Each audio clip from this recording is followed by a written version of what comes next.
Hello, third graders. Today we are on our fourth lesson of geometry and we are going to stop and start our reviewing of what we've learned so far. We're going to do this periodically as we go so that we can make sure we are reflecting upon our learning and moving at a pace that fits our needs. So let's get started with our target.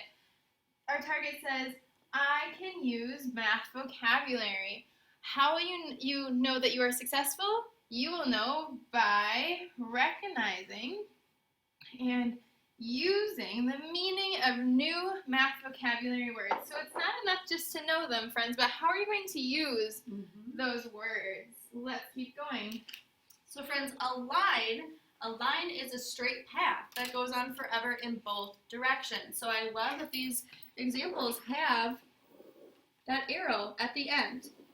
A line, friends, has to continue both directions. Okay, so when we draw a line, we need to be putting those arrows on the end to show that it goes on and on. And a line can go, friends, in any sort of way. It can go at an angle like it does here. It can go straight up and down, so it can be a vertical line, and it also can be horizontal. Make sure, friends, that even as you are drawing it in your notes, you are putting those arrows at the end. That distinguishes it as a line. A line segment is a little different. It's a part of a line. It has two ends, which are called end points. Okay? Third graders, you must be clear on this.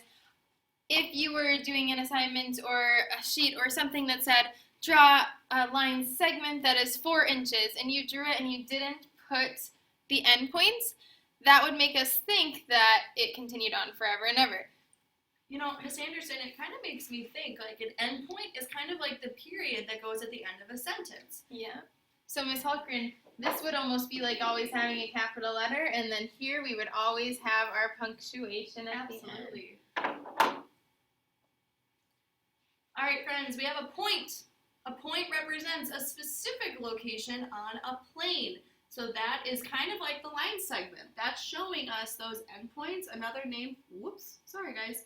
Another name for that endpoint is, end segment is a point. So a point represents that specific spot on a line or on a line segment or on a ray. So that's showing us exactly where we are talking about. In order to extend our learning, I'm thinking about how a point might be a part of a shape. Keep thinking about that, third graders. How could a point be on a shape? All right, a ray is part of a line that starts at a point and is endless in the other direction. So it is also part of a line, which means that, for example, this line might look more like this on both ends, and then that ray, the black, is just a part of that line where it has a segment and then the other end goes on and on. Ray is something that for me isn't hard to remember because all I think about when I think of rays are... Ooh, Miss Anderson, I'm making an inference that I think I know where you're going with the this. rays of light that come from our sun. So third graders, when you think of rays, or any vocabulary words as you learn in math or in reading or in science, think of those connections or play on words, the way that the words are used in a different way in order to help you remember. All right, friends, our next vocabulary word is parallel lines. So we have learned about lines now. Now we're getting into the different kinds of lines. So a parallel set are two lines that will never meet or touch, and they are remaining to travel the same distance apart. So they are never going to cross because they are continuing to have this space in between the lines. They are traveling the same direction. I know this because their arrows are on both sides of the line, so it's not a line segment. I know that it is a line. Keep in mind, friends, that if a line will cross, will that be parallel? Nope. No, never.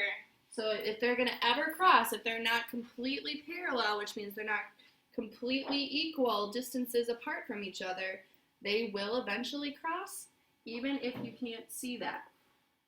Friends, I always see students that are tricked when lines look like this because they're not intersecting right now, but this is where the same distance apart is important because this distance right here is much shorter than this distance right here. So make sure that you are fully examining these lines, being detectives to make sure that you are clearly understanding. Intersecting lines, like the ones shown, cross each other. Don't let them fool you, like we just talked about. Sometimes they might look like they're not intersecting, but think about it. These continue on forever and ever. So if this line continues and this line continues, they will intersect. That's a good point, Miss Anderson. So even though they don't cross maybe where I'm seeing it, if I know that the distance apart my two lines are not equal, like what you just showed in the blue, that means that they'll eventually cross, which would make them intersect. Yes, it would. All right, friends, our next is perpendicular lines. Now, perpendicular are kind of special. They do intersect, which means that they do cross, but there's something unique about them. These are two lines that cross right in the middle to make a right angle or 90-degree angle.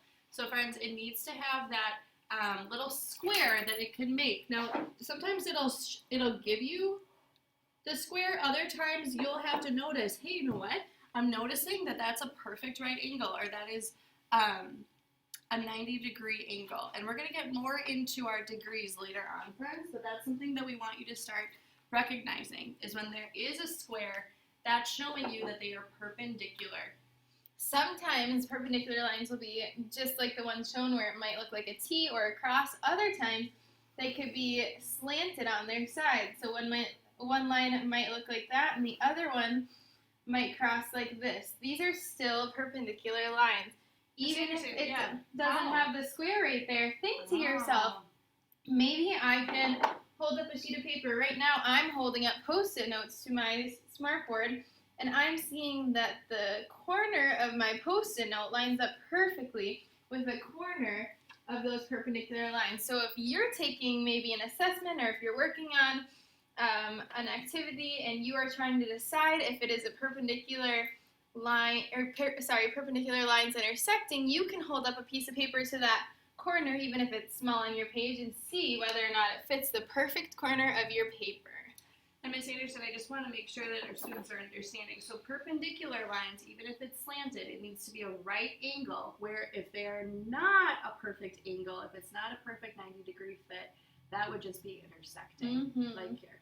All right. Yep, and if we stay on this one quick, the next one, it says two lines that cross in the middle to make a right angle or 90-degree angle.